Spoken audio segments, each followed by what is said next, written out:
Hai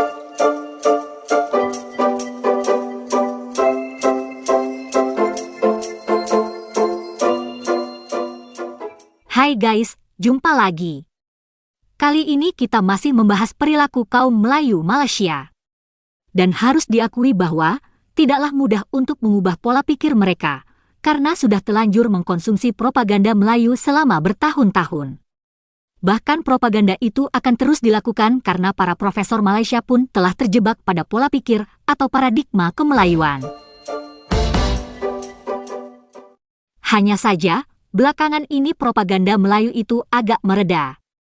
Padahal, hal itu mungkin sudah ditunggu-tunggu oleh sebagian dosen Indonesia untuk diajak seminar atau jalan-jalan ke luar negeri sambil menduniakan bahasa Melayu, walaupun hingga kini bahasa Melayu Malaysia tetap tidak laku dan tidak bermartabat. Pertanyaannya, kenapa propaganda kemelayuan tidak segencar dulu? Jawabannya adalah pemerintah Anwar Ibrahim tampaknya memang tidak ada kebijakan untuk membawa bahasa Melayu ke panggung dunia. Anwar hanya ingin memartabatkan bahasa Melayu di Malaysia, dan ia juga tetap meminta para pelajar Malaysia untuk menguasai bahasa Inggris. Yang kedua, dana untuk propaganda kemelayuan pun berkurang, karena yang berkuasa sekarang bukanlah partai-partai yang didukung kaum Melayu. Karena itulah, mungkin saja Awang Sarian, Abdul Muati, Saleh Yaapar, Revani Bustami, dan kawan-kawan kini agak kelimpungan. Mereka tidak bisa menggelar simposium kemelayuan. Mereka tidak bisa berkoar-koar lagi bahwa bahasa Melayu Malaysia telah mendunia. Mereka tidak bisa menyombongkan diri lagi bahwa kaum Melayu Malaysia adalah penguasa Nusantara, bahkan jadi kaum yang paling hebat di alam semesta raya, karena merupakan keturunan Nabi Ibrahim. Malaysia memang mengalami kesulitan keuangan. Karena itu, pemerintah Anwar Ibrahim mati-matian untuk mengadakan penghematan anggaran. Di antaranya lewat program pengurangan subsidi atau menggunakan kebijakan subsidi tersasar. Hanya orang yang benar-benar miskin yang dapat subsidi. Program lainnya adalah tidak memberikan pensiun bagi pegawai negeri yang diangkat tahun ini. Jadi mereka akan diperlakukan seperti pegawai swasta. Hal yang sama tampaknya juga diperlakukan bagi pejabat politik yang dilantik tahun ini. Itulah keadaan negara Malaysia yang tentu amat berbeda dengan Indonesia. Di Malaysia, kaum Melayu justru tampak menjadi beban negara. 9 raja-raja Melayu sebetulnya menjadi beban negara karena mereka menguasai aset di negeri-negeri yang seharusnya bisa dibagi pada rakyat. Dan raja-raja itu tentu mendapatkan anggaran pula dari negara. Kaum Melayu Malaysia juga menjadi beban keuangan negara karena mereka banyak sekali yang menjadi pegawai negeri. Dalam hal angka rasio atau perbandingan jumlah pegawai negeri dengan jumlah penduduk, Malaysia termasuk yang tertinggi di dunia. Dan hal ini akan kita bahas nanti. Nah, para profesor Melayu Malaysia yang suka mendongeng mengenai kemelayuan sebenarnya juga jadi beban negara. Jumlah profesor pembual atau pendongeng ini banyak sekali. Mereka malah menyulitkan proses perpaduan di Malaysia karena ikut mengobarkan sentimen perkauman. Profesor yang penuh halusinasi ini juga bikin hubungan Malaysia dan Indonesia rusak, karena mereka tidak menghormati budaya suku-suku di Indonesia. Para profesor itu juga melecehkan bangsa dan bahasa Indonesia. Jadi mereka sebenarnya benalu bagi Malaysia, tapi juga parasit bagi Nusantara atau Indonesia. Yang pasti, para profesor pendongeng itu telah membodohi rakyat Malaysia, sehingga kaum Melayu Malaysia semakin bodoh. Kaum Melayu Malaysia jadi sombong, padahal tidak memiliki peradaban besar, dan sebenarnya kaum yang penakut karena tidak berani melawan penjajah, dan selalu menyembah raja-raja yang memuja British. Besarnya rasio pegawai negeri di Malaysia itu tentu karena kebijakan partai-partai Melayu yang berkuasa sebelumnya. Untuk mengurangi pengangguran, cara yang paling mudah adalah merekrut mereka jadi pegawai negeri. Apalagi mereka Melayu. Sebagai catatan, sekitar 90% aparatur sipil Malaysia adalah kaum Melayu. Inilah yang menjelaskan kenapa untuk pekerjaan kasar atau di pabrik, konstruksi, dan perkebunan, Malaysia mengandalkan pekerja asing. Sebab, kaum Melayu Malaysia rupanya lebih suka jadi pegawai negeri, walau gajinya juga tidak seberapa. Selanjutnya, marilah kita simak kebijakan Anwar mengenai penghapusan uang pensiun bagi pegawai yang baru. Kebijakan itu mulai diterapkan pada bulan Februari ini. Kenyataan ada dibuat oleh MK2 pada hari ini dan saya akan susuli kemudian. Ada banyak kekeliruan. Semua kerajaan daripada Perdana Menteri sebelumnya sampai sekarang semua menyatakan bahawa mana-mana negara dengan pergerakan ekonomi tidak mungkin bertahan kalau tidak ada sesuatu yang dilakukan. Ya, jadi dengar dulu cadangan dikemukakan, bahas dulu, teliti, bagi pandangan. Apa yang perlu diubah oleh kerajaan akan dilakukan. Kemudian kita akan tamatkan. Okey? Terima kasih. Okey, ahli politik. Apa saja keputusan yang ditetapkan bagi pejabat awam akan terpakai juga kepada ahli politik. Maknanya kalau kita mula pada 1 Februari 2024, semua kemasukan baru itu tidak berpencen, maka itu juga sama untuk semua pelantikan baru ahli politik. Jadi ada orang kata mengapa tidak soal yang lain, ada yang pernah jadi menteri besar, pernah jadi menteri, kemudian jadi menteri, itu bentuk perlembagaan, kita boleh kaji, tapi kita tidak boleh kebelakangkan di perspektif. Untuk yang baru kita boleh kaji.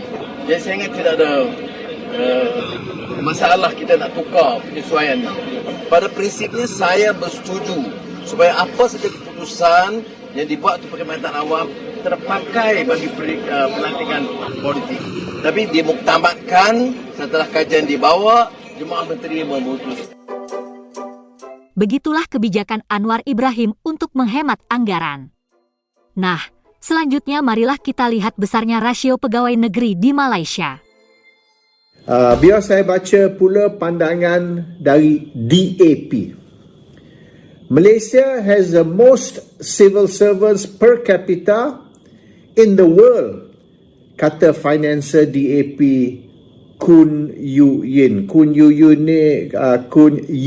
ni jutawan dan dia banyak derma dan bantu duit, bantu kewangan untuk DAP. Dia sendiri mengaku. Dia berkata, Malaysia's bureaucracy is one of the biggest in the world with 1.7 million civil servants to a population of 32 million.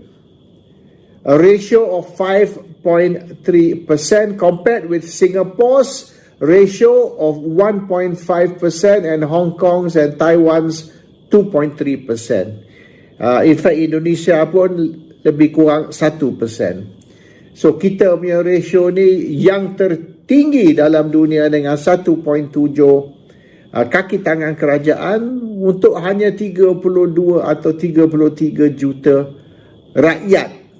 And dia berkata mengikut ni DAP ataupun KUN, we are bloated. 1.7 million, 1.7 juta kaki tangan kerajaan banyak sangat. Sepatutnya diturunkan kepada tak sampai sejuta. Bermaknanya sejuta kaki tangan kerajaan perlu dipecat ataupun dikurangkan. So bermaknanya apabila kaki tangan kerajaan ni pension, kita jangan gantikan mereka. We don't replace those who have resigned ataupun pension. Akhirnya dalam beberapa tahun jumlah ratio kaki tangan kerajaan akan kurang dari apa yang ada sekarang. So ideally kalau mengikut dia orang lah, ideally kita kurang dari sejuta lah. 1.7 juta ni ramai sangat kaki tangan kerajaan. Kalau kita ambil 1.7 juta kaki tangan kerajaan dengan family mereka dan sebagainya, senang-senang kita boleh kira di antara, termasuk dependents, kita boleh kira 5 hingga 6 juta rakyat Malaysia bergantung kepada kerajaan. Pekerjaan mereka bergantung kepada kerajaan.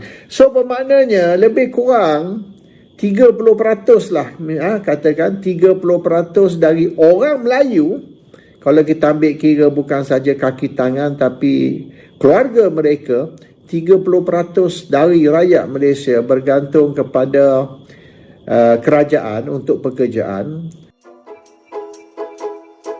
Bayangkan, sebanyak sepertiga kaum Melayu di Malaysia hidupnya bergantung pada negara.